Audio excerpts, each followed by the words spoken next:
Hello class 5. Good morning again. This is the second video for the chapter first of your English grammar book. I am Tarun Kumar Srivastava from St. Thomas International School online study portal.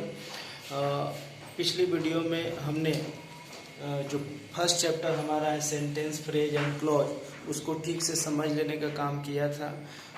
उस portion में एक last में आपके book में phrase clause और sentence के बीच में differentiation दिया हुआ है, अंतर दिया हुआ है, उसको एक एक बार हम करके देख लेते हैं और उसके बाद प्रैक्टिस टाइम में जो भी क्वेश्चन है उसको एक एक करके हम सॉल्व कर देते हैं। फिर आपके पार्ट का काम शुरू होगा, आप बनाएंगे। उससे पहले हम व्हाट्सएप पेज पर आपको आंसर शीट भी अवेलेबल करा देंगे। पहले आप यहाँ देखें, what is the difference between A phrase, A clause and a sentence. Phrase में पहला दिया हुआ है is a group of words.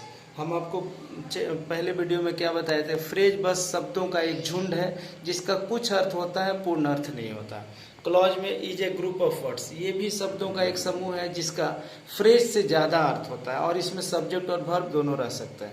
और सेंटेंस किसको बोलते हैं, is a group of words, ये भी ग्रुप ऑफ वर्ड्स है that has a complete sense, complete meaning. अब सेकंड में देखते हैं फ्रेज में no finite verb may have a subject. इसमें कोई फाइनाइट वर्ब नहीं होता है, सब्जेक्ट हो सकता है। फाइनाइट वर्ब किसको बोलते हैं, वैसा वर्ब जो अपने सब्जेक्ट के नंबर और पर्सन के हिसाब से गाइड होता है। या जनरली आप समझ सकते हैं कि जो पहला वर्ब होता है सेंटेंस के अंदर वो फाइनाइट वर्ब होता है। जैसे I am going to market, इसमें एम जो है वो आई से गाइड होता है, इसलिए एम फाइनाइट वर्ब है। ही हैज़ प्लेड क्रिकेट, इसमें हैज क्या है, फाइनाइट वर्ब है। तो क्लॉज में देखते हैं has a subject and A predicate. Clause के अंदर एक सब्जेक्ट और एक प्रेडिकेट जरूर होता है, इसका मतलब इसका कुछ अर्थ जरूर होता है। सेंटेंस में has a subject and A predicate, sentence के अंदर भी कोई सब्जेक्ट और कोई प्रेडिकेट जरूर होता है। अब तीसरे नंबर पे देखते हैं has no definite meaning. Phrase का एक पूर्ण अर्थ नहीं होता, हम पहले ही बता दिए। और क्लॉज के अंदर has a meaning of its own, clause का अपना कुछ न कुछ अर्थ जरूर होता है। और सेंटेंस के अंदर expresses a complete thought, sentence पूर्ण अर्थ प्रकट करता है, एक sentence has a complete sense. Fourth number में देखते हैं to obtain a definite meaning it should be fitted in a sentence. किसी सेंटेंस को पूर्ण अर्थ दिलाने के लिए कहीं कहीं पर शब्दों का ये झुंड बनाकर फ्रेज को डाला गया रहता है।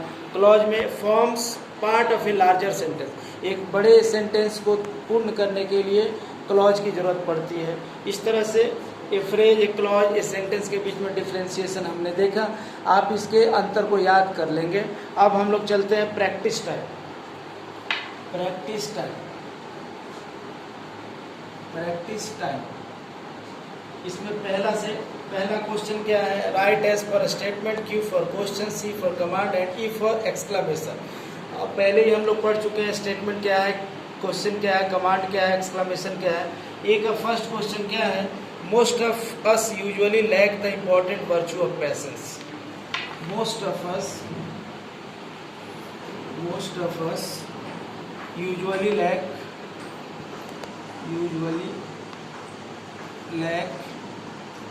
the important virtue of patience. The important virtue of patience. हम में से ज़्यादातर लोग धीरज, जो एक ज़रूरी चीज़ है, एक ज़रूरी क्वालिटी है, वो चीज़ हम में नहीं होती है। तो बात तो स्टेटमेंट के तौर पर क्या कर रहा, हाँ इसे हम में नहीं होती है। तो जो बात हाँ में या ना में कहा जाए उसको स्टेटमेंट कहते हैं, इसलिए ये स्टेटमेंट हुआ। इस तरह से इसमें 4 और क्वेश्चन है, आप इसको बनाएंगे। Question number 2, rearrange the given jumbled words to make meaningful sentences. इसमें जम्बल्ड अप वर्ड्स दिए हुए हैं, यानी वर्ड्स का ऑर्डर आगे पीछे, आपको इसको ठीक से इस तरह सजाना है कि ये सेंटेंस बन जाए। पहला तो आपको बना के दिया हुआ, हम दूसरा बनाने की कोशिश करते हैं। बी का 2, ये ए का फर्स्ट मैंने बनाया था। इसमें है आई thinks silly did some yesterday. These are the jumbled of words. I rearrange them in a proper order so that it becomes a sentence. I things silly did some yesterday, क्या होगा? I did some silly things yesterday, मैंने कुछ बेवकूफ़ी वाले काम कल किए थे। इस तरह से हमारा सेंटेंस कंप्लीट हो गया। इस तरह से इसमें और 4 क्वेश्चंस हैं, आप बनाएंगे। 3 क्वेश्चंस और है। थर्ड क्वेश्चन है underline the subject and encircle the predicate. इसमें सब्जेक्ट को अंडरलाइन करना है और प्रेडिकेट को एनसर्कल करना। पहला क्वेश्चन हम लिखते हैं, आवर क्लास टीचर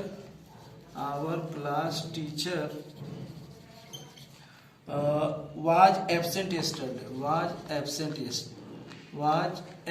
yesterday, हमारे क्लास टीचर कल अनुपस्थित थे। yesterday,